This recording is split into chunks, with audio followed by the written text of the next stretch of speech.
जी, अस्सलाम वालेकुम स्टूडेंट्स। अच्छा, कल के लेक्चर के हवाले से कोई क्वेश्चन आप लोगों ने करना हो तो प्लीज पहले कीजिएगा।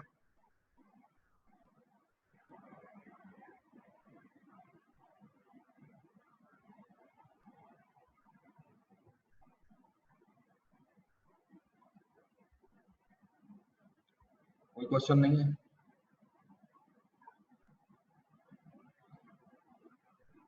ओके, कल हमने डिस्कशन की थी सेल्स के हवाले से कि सेल्स अगर ना दी हो तो हम कैसे कैलकुलेट करेंगे, किस लेजर से कैलकुलेट करेंगे। आज हम आगे बढ़ते हैं।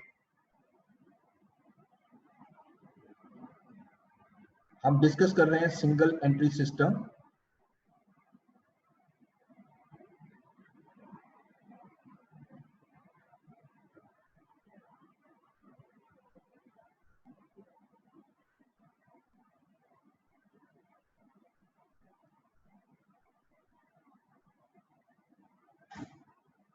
ठीक है, सिंगल एंट्री सिस्टम हम डिस्कस कर रहे हैं।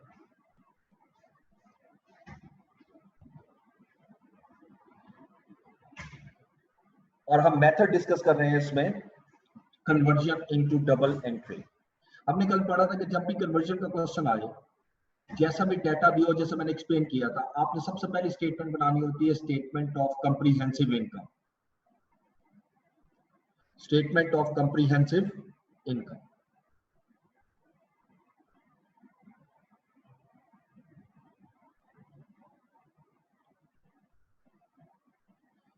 ठीक है, इसमें सबसे पहली चीज जो आती है, you know that is sales, जिसकी कल हमने डिस्कशन की कि सेल्स कैसे निकालनी है। सेल दो होती हैं, थोड़ा सा रिवाइज कर रहा हूं, एक कैश सेल और एक क्रेडिट सेल। अगर क्रेडिट सेल ना गिवन हो क्वेश्चन में तो हम अकाउंट रिसीवेबल का लेजर बनाते हैं।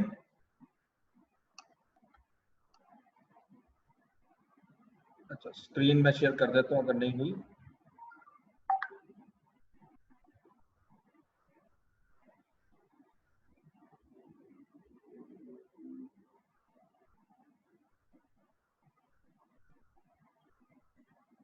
एक मिनट होल्ड कीजिएगा, मैसेज करता हूं आईटी वालों को।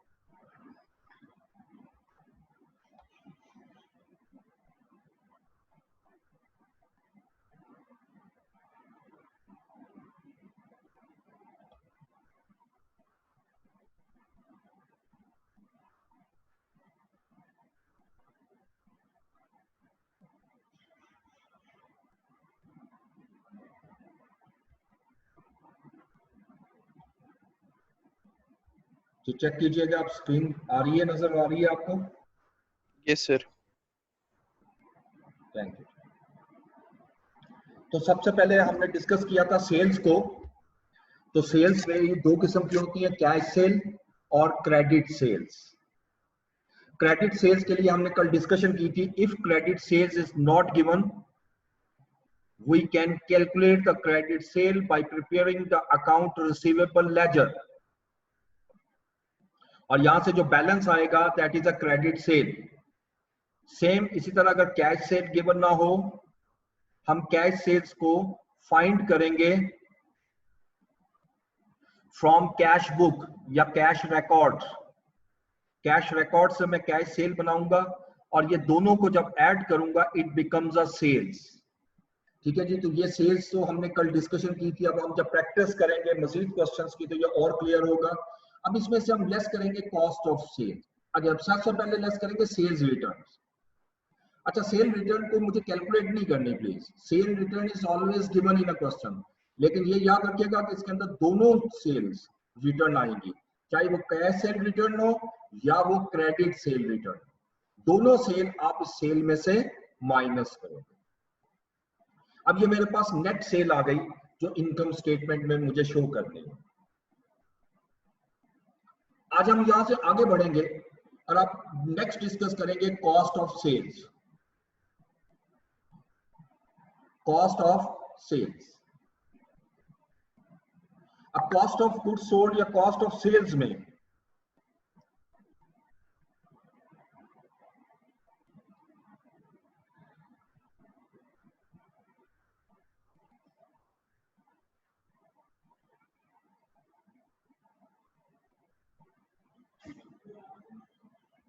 कॉस्ट ऑफ सेल्स में आपका बेसिकली क्या चार चीजें आती हैं जो आपने पढ़ी हुई हैं।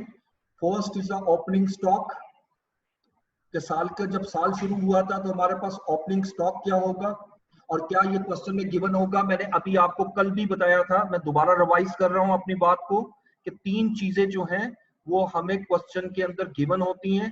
First is the balances of assets and liabilities. Balances का वर्ड यूज किया मैंने, यानी आपके बैलेंस एसेट्स के ओपनिंग बैलेंस और एसेट्स के क्लोजिंग बैलेंस, लाइबिलिटीज के ओपनिंग बैलेंस, लाइबिलिटीज के क्लोजिंग बैलेंस, ये सारे क्वेश्चन के अंदर गिवन होते हैं। नंबर 2, कैश और बैंक रिकॉर्ड गिवन होता है, यानी कैश और बैंक से रिलेटेड सारा डाटा गिवन होता है, या बाज़ औक़ात बैंक की कैश बुक बनी बनाई दे देता है। ठीक है जी।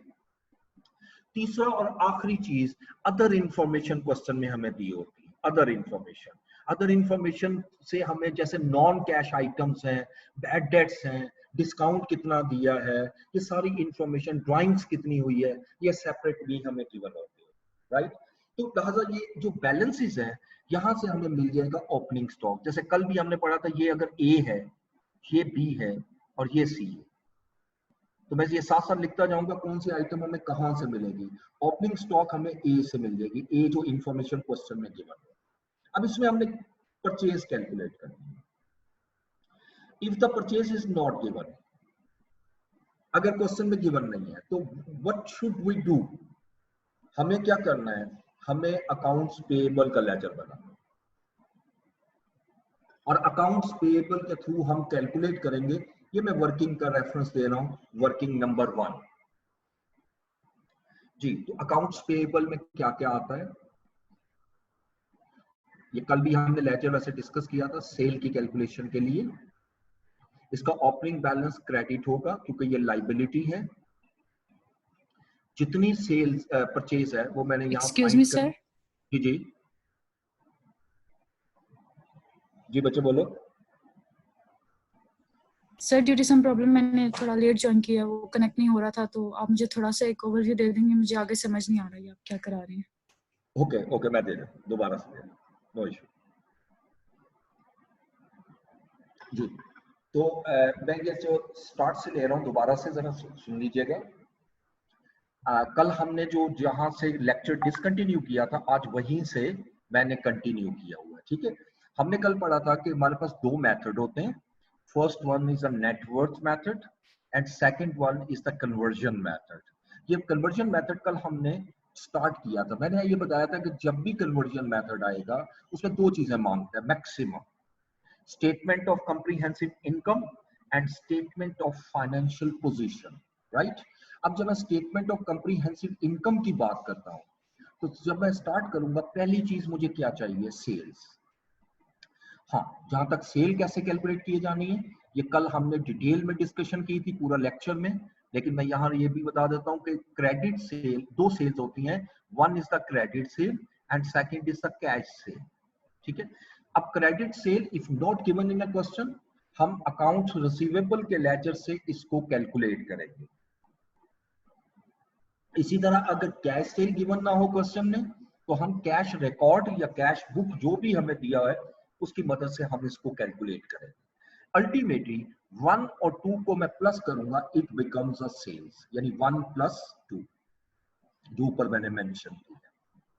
ये कल डिस्कशन हो गई थी। अब मैंने यहां से आज शुरू किया है, जैसे सेल्स आप कैलकुलेट करोगे तो इसमें आप सेल रिटर्न माइनस करोगे। अब सेल रिटर्न दो किस्म की है, अगेन दो किस्म की हो सकती है, कैश सेल रिटर्न भी और क्रेडिट सेल रिटर्न भी। जितनी भी सेल्स है वो आप माइनस कर दोगे प्लस करके सेल्स में से, यानी सेल्स में दोनों रिटर्न्स को ऐड करके आप माइनस कर दोगे तो मेरे पास टोटल सेल आ जाएगी which is known as net sales, जो मैं यहां लिख दूंगा। अच्छा, अब इससे आगे हम बढ़े हैं। अब मैंने ये कहा कि इसमें से अब हमने कॉस्ट ऑफ सेल लेस करनी है। जैसे आपने statement of comprehensive income introduction to accounting में भी पढ़ी हुई है, कैफ 1 में भी। तो लिहाजा जिस वक्त मैं कॉस्ट ऑफ सेल्स कैलकुलेट करूंगा, इसमें सबसे पहले मुझे क्या चाहिए होता है? Opening stock. ये वही इंफॉर्मेशन जो कल भी लिखी थी मैंने कि हमें जो डाटा क्वेश्चन में गिवन होता है वो 3 किस्म का डाटा होता है। एक, हमें बैलेंसेस दिए होते हैं एसेट्स और लायबिलिटीज के। सेकंड, कैश और बैंक से रिलेटेड डाटा गिवन होता है या बुक दी होती है। नंबर 3, हमें अदर इंफॉर्मेशन भी गिवन होती है।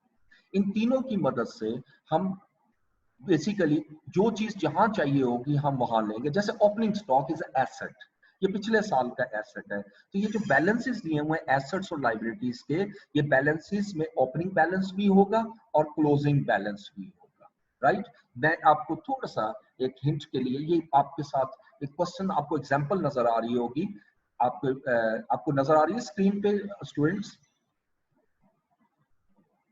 Yes sir. ओके, आप देख सकते हो कि इसमें अभी मैंने पूरा डाटा नहीं खोला। सिंपल एक चीज देखिए कि पहली चीज उसने क्या दी हुई है, हमें एसेट्स और लायबिलिटी का ओपनिंग और क्लोजिंग बैलेंस दिया हुआ है, ठीक है। तो ये हमें क्वेश्चन में गिवन होता है। इसी तरह नीचे जाऊंगा तो क्वेश्चन में फिर कैश से रिलेटेड ट्रांजैक्शन दी होती है, ठीक है। इस क्वेश्चन के अंदर इसलिए नहीं दी कि ये नेटवर्थ मेथड का क्वेश्चन है। और तीसरी चीज फिर ये एडजस्टमेंट दी होती है मुफ्त। ये तमाम इंफॉर्मेशन जो है ये मैंने 3 हिस्सों में डिवाइड कर दी, यानी balance of asset liability, cash and bank data और अदर इंफॉर्मेशन। अब जितने भी बैलेंसेस हैं एसेट्स और लायबिलिटीज के, वो मैं यहाँ पर जहां मुझे जरूरत होगी मैं लूंगा। अब जैसे मैंने ओपनिंग स्टॉक लेना है, स्टॉक इज एन एसेट और ओपनिंग चाहिए। ओपनिंग का मतलब है कि मुझे पिछले साल का स्टॉक चाहिए, तो ओपनिंग बैलेंस मैं यहाँ ले आऊँ, ठीक है। उसके बाद परचेजेस की बात आ गई। If the purchase is not given, हम कैसे कैलकुलेट करेंगे? तो उसके लिए हम लेजर बनाएंगे अकाउंट्स पेएबल, ठीक है जी। अब मैं यहां से आगे कंटिन्यू कर रहा हूं। तो ओपनिंग बैलेंस आ जाएगा सबसे पहले क्रेडिट। क्यों क्रेडिट क्यों है? क्योंकि ये लाइबिलिटी है और यू नो दैट लाइबिलिटी का बैलेंस डेबिट नहीं होता, क्रेडिट होता है। फिर इसी तरह हम परचेजेस लेंगे यहाँ पर, ठीक है। यही मैंने फाइंड करनी है। अब ये ओपनिंग बैलेंस हमें कहां से मिलेगा? ये देखें अगेन ए से, ये मैं सारी चीजें आपके सामने लिख रहा हूँ। कौन सी इंफॉर्मेशन कहां से मिलेगी? उसके बाद जो आपने पेमेंट्स की हैं सप्लायर को, चाहे वो कैश के थ्रू पे की हैं या बैंक के थ्रू, चेक के थ्रू पे की हैं, दोनों आप इसमें रिकॉर्ड करोगे। क्योंकि जिस वक्त आप पेमेंट करते हो सप्लायर को, पेमेंट करते हो क्रेडिटर को, तो ऑटोमेटिकली मेरी लाइबिलिटी का बैलेंस कम हो जाता है, राइट।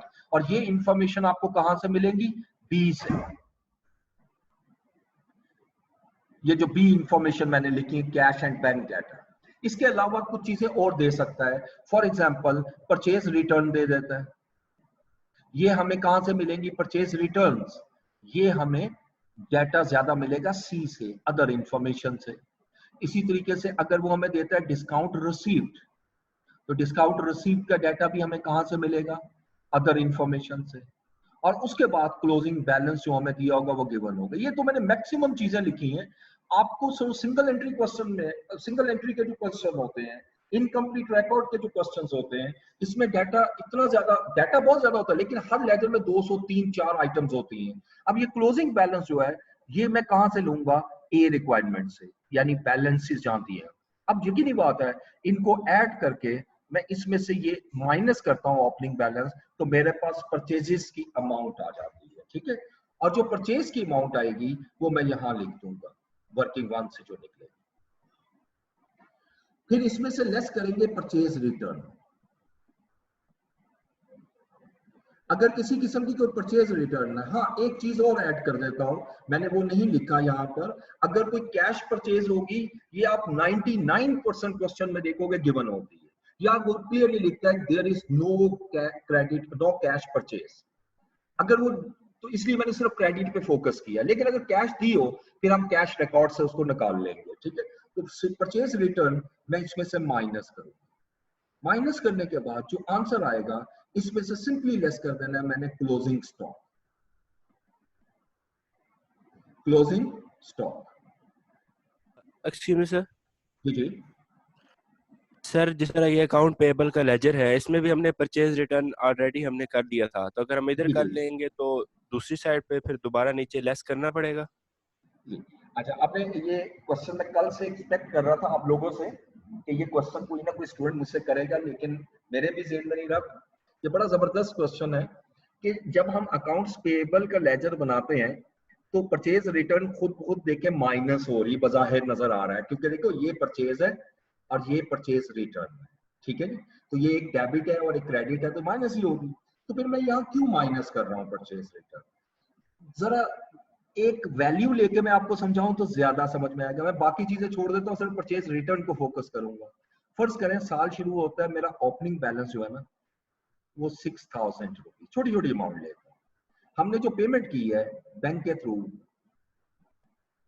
वो 25,000 है। अच्छा, अब परचेज रिटर्न्स हमें दी हुई है क्वेश्चन में 1000 की और क्लोजिंग बैलेंस हमें गिवन है 9000 का। अब मैं अगर आपसे कहूं कि परचेज निकालो, परचेज निकालते हैं तो परचेज बैलेंसिंग अमाउंट आएगी, तो ये 35,000 में से 6 लेस कर दूं तो 29,000 मेरी परचेज आ रही, ठीक है। अच्छा, अब ये जो परचेज आई है ना, जब मैं यहां लाऊंगा परचेज तो यहां 29,000 लिखूंगा और इसमें से परचेज रिटर्न लेस करूंगा। अब मैं उस पॉइंट की तरफ आने लगा हूं कि क्यों लेस कर रहा हूं, जबकि आपको लेजर में ये नजर आ रहा है कि ये लेस हो रहा है। अगर मैं लेजर में से परचेज रिटर्न को निकाल दूं, ये कलर चेंज करके इसमें से कर रहा हूं, मैं कहता हूं जी परचेज रिटर्न को शो ही नहीं करते आप। अगर मैं शो नहीं करता तो बताइए परचेज की अमाउंट क्या होगी? एग्रीड? ऑलवेज रिमेंबर, ये जो लेजर में आप परचेज रिटर्न शो कर रहे हो, ये इसलिए शो कर रहे हो ताकि मेरी ओरिजिनल परचेज निकल आए। अगर आप परचेज रिटर्न को शो नहीं करोगे तो वो डायरेक्ट नेट परचेज निकाल देगा, और नेट परचेज गलत नहीं है क्वेश्चन के मुताबिक, ये 28 ही आ रही है, लेकिन एग्जामिनर आपको मार्क्स नहीं देगा पूरे। क्यों? क्योंकि उसको परचेज की अमाउंट भी चाहिए कि ओवरऑल परचेज कितनी की थी और रिटर्न कितनी हुई है। तो लिहाजा ये याद रखेगा, यहाँ परचेज रिटर्न इसलिए लिखा जाता है ताकि मेरी ग्रॉस अमाउंट आ जाए, राइट? इसलिए नहीं लिखा जा रहा है कि ये माइनस हो रहा है, please.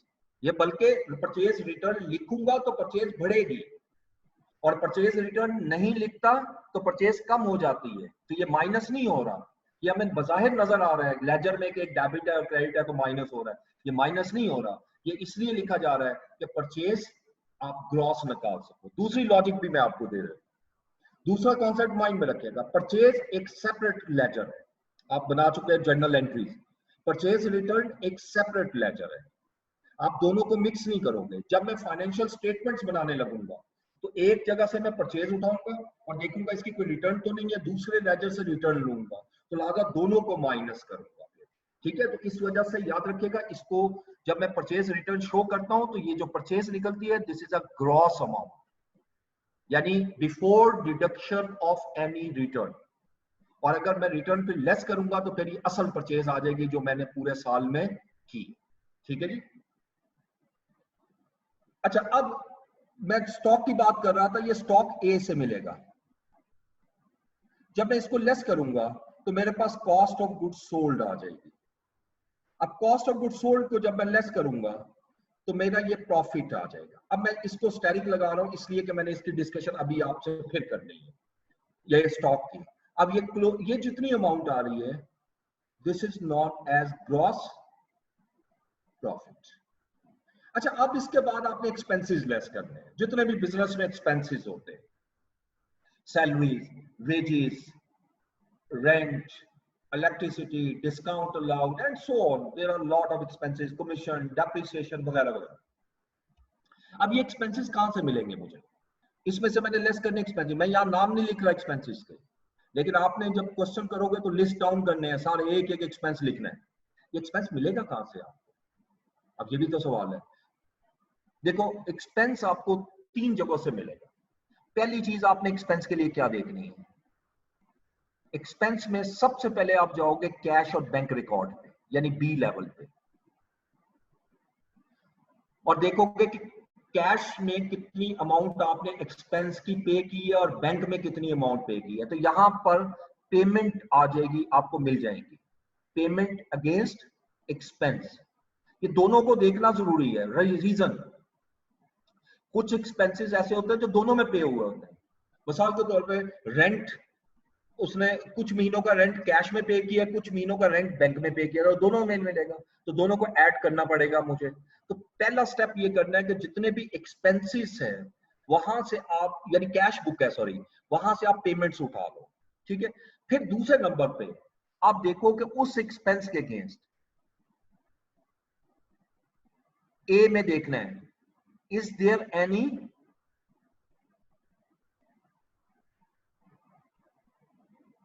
accrued or prepaid expense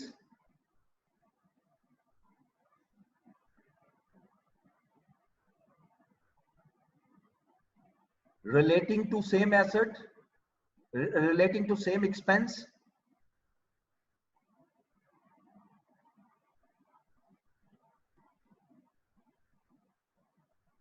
अब यहां पर मेरी बात को सुनना है आपने गौर से। अब यकीनी बात है, जब मैंने लिखा इज देयर एनी, क्वेश्चन कर रहा हूं accrued और prepaid expense relating to same expense, क्या इसी एक्सपेंस के अगेंस्ट कोई accrued या कोई prepaid expense है? If the answer is no, तो फिर जितनी भी पेमेंट है, ये जितनी भी पेमेंट है यही मेरा एक्सपेंस हो, ठीक है। यानी if the answer of A is no, तो फिर आप ये जितना भी आपका पेमेंट है यही मेरा एक्सपेंस होगा, जो कि एसओसीआई में चला जाएगा। यानी इसका मतलब जितना एक्सपेंस था ना वो सारा पे कर दिया। लेकिन if the answer is yes, if the answer is yes, अगर उसका आंसर यस है, यानी उस एक्सपेंस के अगेंस्ट आपको अक्रूड भी दिया हुआ है, उस एक्सपेंस के अगेंस्ट आपको प्री पेमेंट भी गिवन है, या दोनों में से एक गिवन है, फिर आप इसका लेजर बना के एसओसीआई की अमाउंट निकालो, ठीक है। और ये चीज जो है ये मैं आपको अगली स्लाइड पे शेयर कर रहा हूं, एग्जांपल छोटी सी लेकर, डाटा लेकर, राइट। सर एक मिनट जी,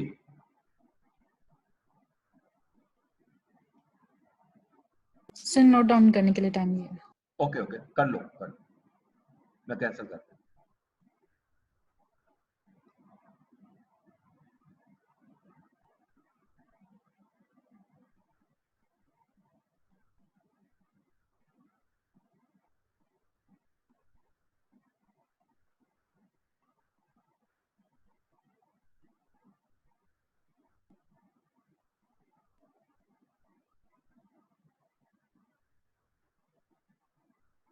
जी, स्टूडेंट को क्वेश्चन है, मीनवाइल आप पूछ सकते हैं।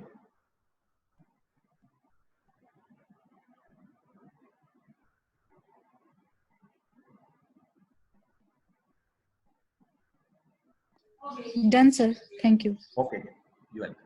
अब आगे मैं मूव कर रहा हूँ जी नेक्स्ट में।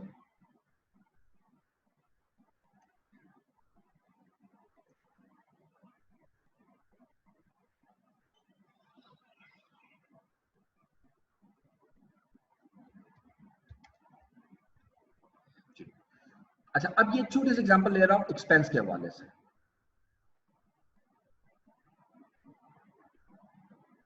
Expense related example.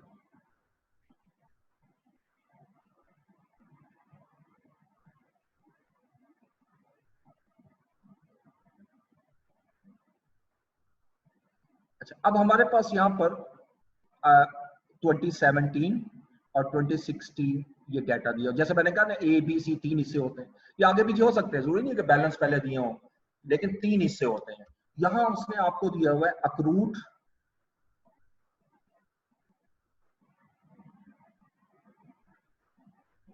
Utilities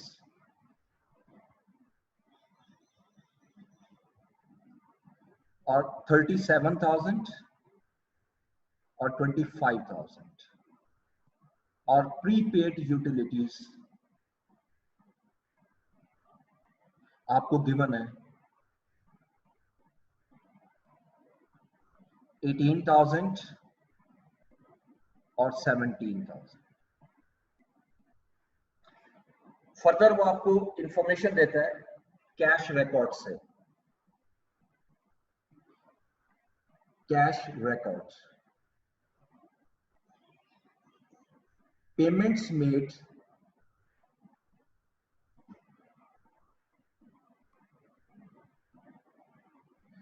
for utilities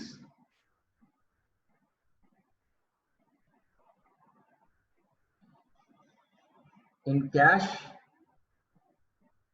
rupees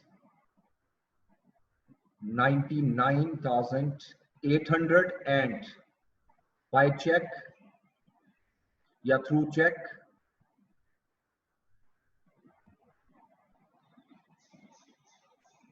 rupees 132,500। ये डाटा आपके साथ है। इंट्रोडक्शन टू अकाउंटिंग में आपने एक चैप्टर पढ़ा था अक्रूवल एंड प्री पेमेंट्स, ये वही चीज है, ठीक है। यहां से अब मैंने इस साल का एक्सपेंस निकालना है। मैंने आपको क्या कहा था पिछली स्लाइड में, मैंने ये कहा था कि अगर आपको पेमेंट्स दी हुई, सबसे पहले मैं पेमेंट्स को देखूंगा, मुझे पता लगता है कि हाँ जी यूटिलिटीज की पेमेंट्स दी हुई 99 और 132,500। फिर दूसरे स्टेप पे मैंने फौरन देखना है क्या यूटिलिटीज के अगेंस्ट कोई अक्रूवल या प्री पेमेंट या दोनों तो नहीं दिए हुए। अगर आप गौर से देखो तो अक्रूड भी दिया हुआ है और प्री पेमेंट भी दिया हुआ है। जब दोनों दिए हुए हैं, दोनों की बना है, तो फिर मुझे लेजर बनाना है। एक भी गिवन हो तो लेजर बनाना है, ठीक है। तो मैं अब इसको एक्सपेंस नहीं लूंगा, ये पेमेंट्स है। और अगर ये अक्रूड और प्री पेमेंट ना होती तो जितने भी पेमेंट की है वो सारा एक्सपेंस बन जाता। अब मैं यहाँ एक लेजर बनाऊंगा यूटिलिटीज एक्सपेंस का। Utilities expense is a very simple letter जो हमने अक्रूवल और प्री पेमेंट में इंट्रो में डिस्कशन की थी। अच्छा, अब यहां से स्टार्ट लूंगा ओपनिंग बैलेंस से। देखो ओपनिंग बैलेंस दो दिए हुए हैं, इवन क्लोजिंग बैलेंस भी दो हैं, अक्रूड और प्रीपेड। अच्छा, अब अक्रूड जो है वो लाइबिलिटी होती है या एसेट होता है? एनीवन एक्सपेंस के हवाले से? सर लाइबिलिटी होती है। लाइबिलिटी होती है। तो लाइबिलिटी का जो ओपनिंग बैलेंस है वो क्रेडिट होगा। तो लिहाजा ये जो बैलेंस आ रहा है 25, ये ओपनिंग है। कल मैंने जो क्वेश्चन करवाया था, एग्जांपल ली थी, उधर यहाँ 2016 लिया था, यहाँ 2017। ये एग्जामिनर ना चेंज करता रहता है, तो बी केयरफुल। ये कल भी मैंने बोला था, ये ना हो कि गलती से बस पहला कॉलम ओपनिंग समझ लो। नो, डेट देखनी है। तो यहाँ मैं ओपनिंग बैलेंस लेता हूँ अक्रूड का, बैलेंस बीडी ऑफ अक्रूड। अक्रूड का ओपनिंग बैलेंस है 25,000। इसी तरह जो प्रीपेड एक्सपेंस होता है वो एसेट होता है, ठीक है। तो ये जो ओपनिंग बैलेंस 17,000 है, ये ओपनिंग बैलेंस होगा। ये चूंकि एसेट है, ये डेबिट साइड पे आ जाएगा। अमाउंट 17,000। अब क्लोजिंग बैलेंस हम साल के एंड पे लिखते हैं, इसलिए पहले दूसरी ट्रांजैक्शन की तरफ आ जाते हैं। आपने पेमेंट्स की हैं, दो पेमेंट्स की, कैश में पेमेंट की है 99,800।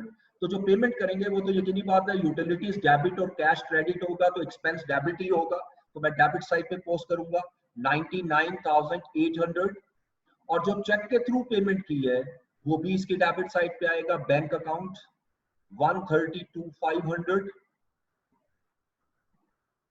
ये सारा रिकॉर्ड करने के बाद और कोई ट्रांजैक्शन नहीं है। अब मैं क्लोजिंग बैलेंस में आता हूं।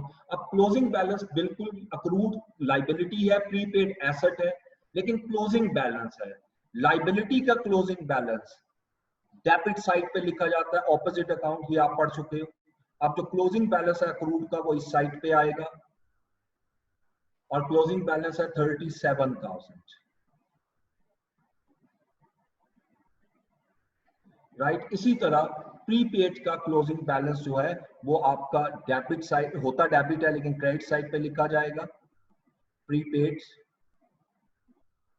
और इसकी अमाउंट आ रही है 18,000। ये सारा रिकॉर्ड करने के बाद अब जो डिफरेंस आएगा अमाउंट का, that will be charge to SOCI, और वही मेरी बैलेंसिंग अमाउंट होगी। तो जरा डेबिट साइड चूंकि ज्यादा है, इसको टोटल करते हैं 17,000 plus 99,800 then or 37,000. This total is 286,300. 286,300 और ये 286,300 मैं यहां लिखूंगा। इसमें से ये दोनों अमाउंट लेस कर दें, जैसे लेजर को बैलेंस करते हैं। -25,000 -18,000, the answer is 243। Answer is 243। ये मैंने डिफरेंट कलर से लिखा, ये बैलेंसिंग अमाउंट है 300। This amount shall be charge as an expense in SOCI। ये आपने ट्रीटमेंट हर एक्सपेंस के साथ करना है।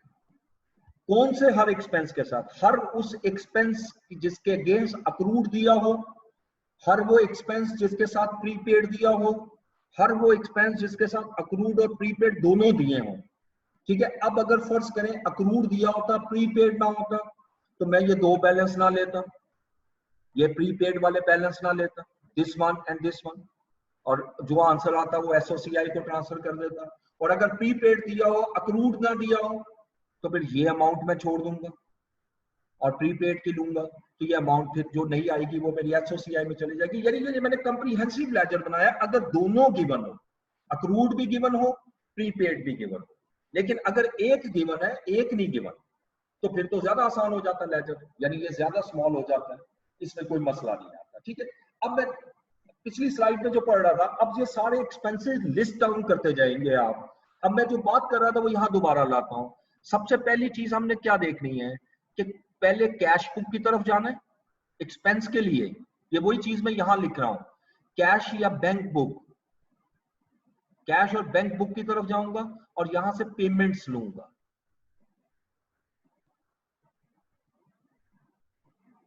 मैं देखूंगा कोई पेमेंट्स हुई है, ओके फाइन, पेमेंट्स हुई है। तो अब मैं नंबर 2 देखूंगा कि इफ अक्रूड और प्री पेमेंट इज गिवन। अगर अक्रूड और प्री पेमेंट गिवन है,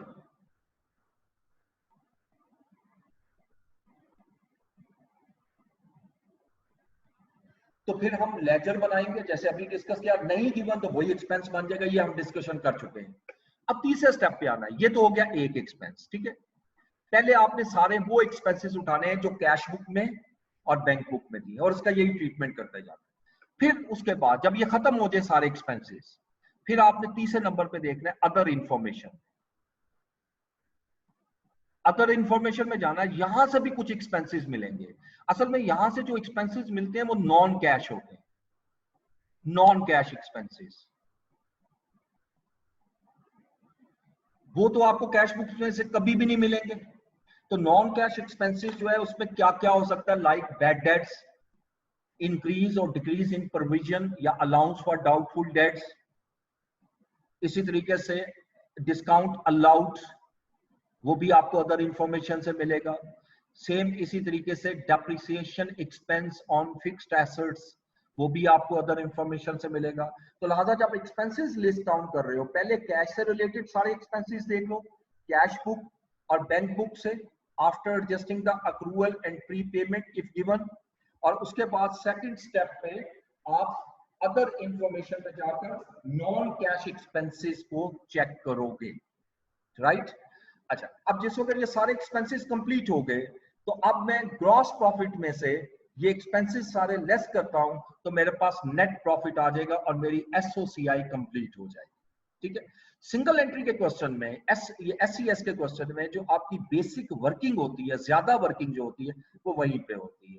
अब स्टेटमेंट ऑफ फाइनेंशियल पोजीशन का जहां ताल्लुक है, it is not very difficult. क्यों? क्योंकि मैंने अभी बताया कि एसेट और लायबिलिटी के बैलेंस गिवन होंगे।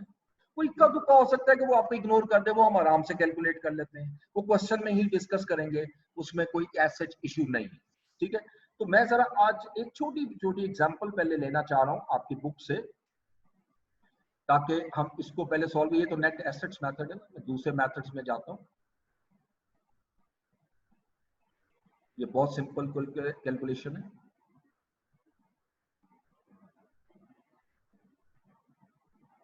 दिस वन, ये एग्जांपल देखते हैं, बड़ी छोटी सी एग्जांपल है। वो कह रहा है drawings for the period from the following information, यानी calculate drawings for the period from the following information. वो कहता है कि ड्राइंग्स कैलकुलेट कर दो। ठीक है, अब डाटा क्या क्या दिया हुआ है, कैश इन हैंड है at the beginning of year, bank balance है at the beginning of year, cash in hand at the end of year, bank balance at the end of year, receipts given है, payments given है और payments to suppliers भी given है। अच्छा, ये सारा data दिया हुआ। अब ये नहीं बताया कि कौन सी रिसीट कैश की है, कौन सी बैंक की है। ऑलवेज रिमेंबर, जिस क्वेश्चन के अंदर ये मेंशन ना हो कि पेमेंट कहां से है, हम कैश और बैंक बैलेंस को कॉम्बिनेशन में बनाएंगे। ठीक है, ये बहुत छोटा सा लेजर है, इसलिए मैं यहीं पे आपके सामने बना लेता हूं। ये एग्जाम्पल नंबर देखिएगा कौन सी है, एग्जाम्पल नंबर नहीं है लेकिन बुक का पेज देख लें, बुक का पेज है 218। ठीक है, एग्जाम्पल ऑफ पेज नंबर 218।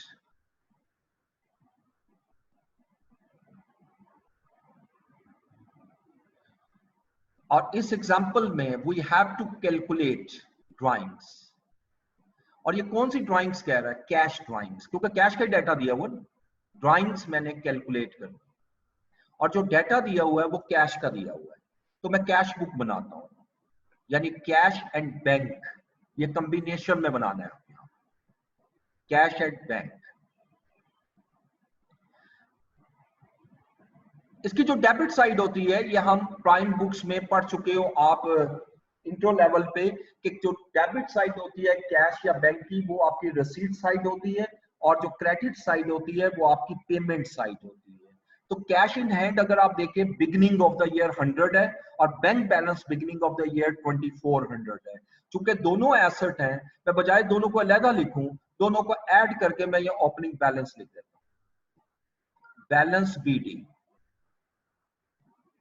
अब क्वेश्चन के मुताबिक देखिएगा बैलेंस क्या आ रहा है, 100 एक आ रहा है,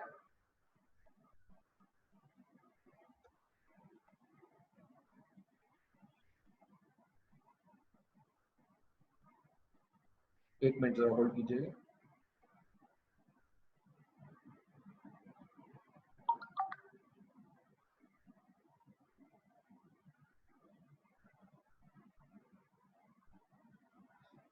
ओके,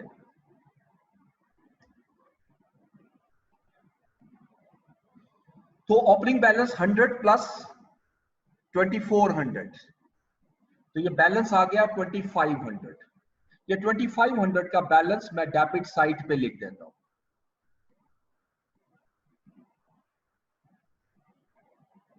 उसके बाद debit side receipt, credit side payment,